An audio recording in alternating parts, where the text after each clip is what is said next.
What's up, guys? It's ManUnitedDaily, and I'm going to talk about the recent news that we had over the weekend and stuff like that. So, it's obviously a disappointment over the result with the Blackburn game. We lost 3-2, and yeah, we missed the chance of going top for New Year's Day because, and the result yesterday, City losing to Sunderland 1-0, which brought us back right into the title race again because it was a really dire performance on Saturday, and not a lot of people turned up really in terms of the players, and none of them really performed to the standards that we expect.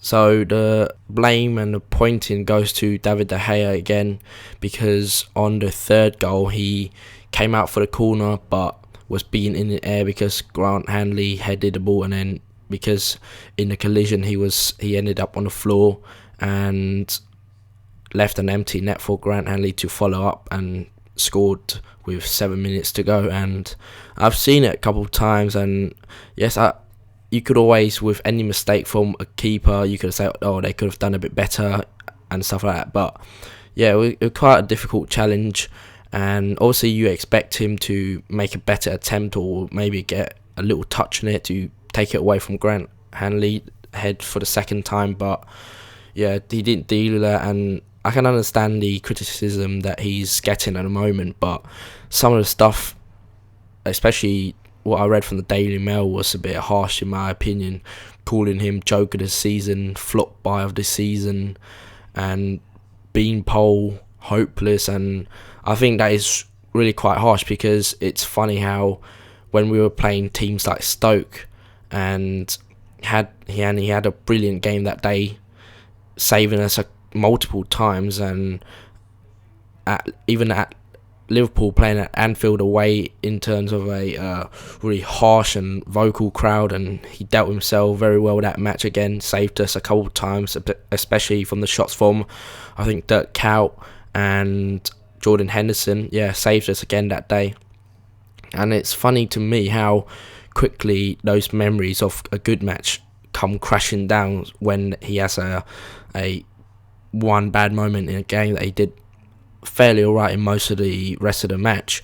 And obviously it's no denial that a lot of people say now that we got the wrong man.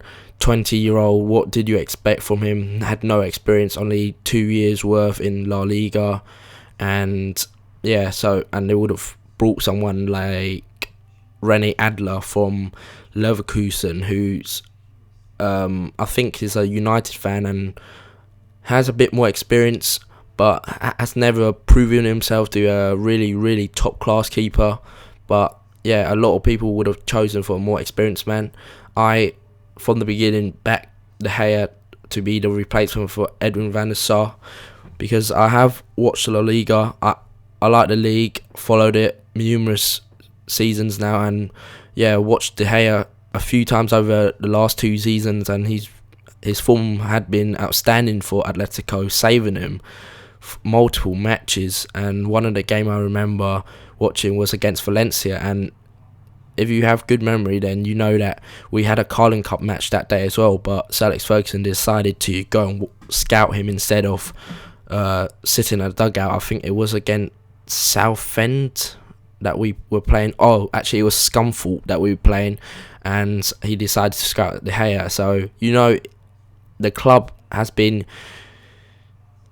scouting him non-stop for the last 2 years, and I don't think that we've got the wrong man at all. I mean, remember guys, he is 21 and has a huge future. He is seen in Spain as the replacement for Iker Casillas when he retires, and a lot of people from the Twitter feed is like bashing him and saying how Lindegaard is better, and I'd see your point coming there, because Lindegaard, his stats are phenomenal this season, but I'm not taking away anything from him, but he has to maybe have a chance playing against bigger clubs, because from the clubs and games he has been playing, it is been the kind of subpar clubs that he has been playing against. So you wouldn't expect it to lose many goals against teams like Wigan, Fulham, etc. like that. But he has conducted himself very well in regarding those games, and yeah, maybe it would be nice for him to have a chance against City this Sunday in the FA Cup third round,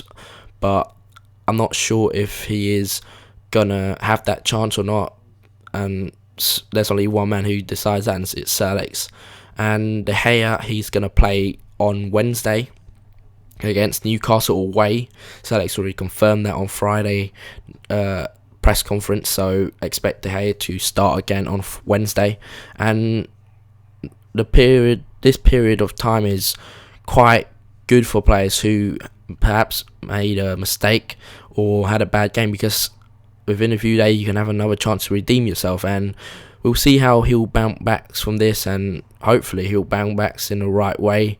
And yeah, I think that most of all now he needs our support, because it is quite a difficult transition. I mean, being a 20-year-old going from one country to another and having no family with you at the moment like he is quite a tough transitional period. I mean, even going uni, some people find to struggle with, and yeah, so I think this first few months has been a really steep learning curve for David De Gea in terms of his English football education, but hopefully I think that, and I have no doubt about this, that he will improve in the second part of the season, because he has learnt within the first 6 months how difficult and how physical the league is, and yeah, with each experience he'll learn something new and he picks it up, and he has proven it at Atletico. He can perform at the top level. I mean, man of the match at the Camp Nou against Barcelona, doesn't get any higher than that. So he does have the ability. It's just he needs to find himself within the English football and the physical demands, I guess. So I'm willing to put my neck out and back David De Gea. He is not the wrong man for our club. He will be our next goalkeeper for 20 years. And trust me on that, I believe in that strongly. So that's been my video for today. Cheers for watching, guys, and I hope you like this video. Please rate, comment, subscribe, and check back for more content like this. Cheers, guys.